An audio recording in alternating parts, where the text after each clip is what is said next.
আরেকটা জিনিস বলতে চাই, এখন এই অন্তর্বর্তীকালীন সরকার এরা কিন্তু এই ছাত্রদের যে রাজনৈতিক দল এনসিপি এদেরকে কিন্তু খুব নির্লজ্জভাবে এবং সকলের নাকের ডগার উপর দিয়ে কিন্তু এদের পক্ষপাতিত্ব করতেছে এবং এদেরকে সাহায্য করতেছে এবং এদেরকে বিভিন্ন সুযোগ সুবিধা দিচ্ছে।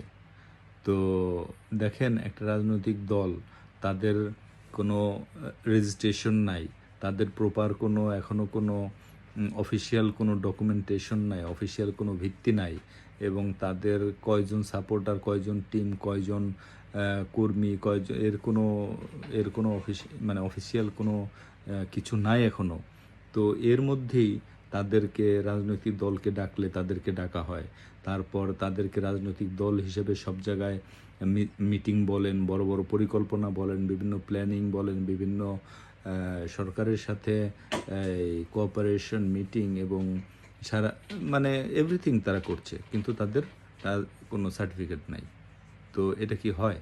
এটা কি তাইলে তো আমারও একটা দল আছে, আমিও একটা পুনর্জাগরণ নামে একটা দল 2014 সাল থেকে আমি অলরেডি ডিজিটাল মিডিয়াতে পোস্ট করছি, তখন থেকে কাজ করে যাচ্ছি। তাহলে তো রাজনৈতিক দলগুলোকে যখন ডাকে তাহলে তো আমাকেও ডাকা উচিত।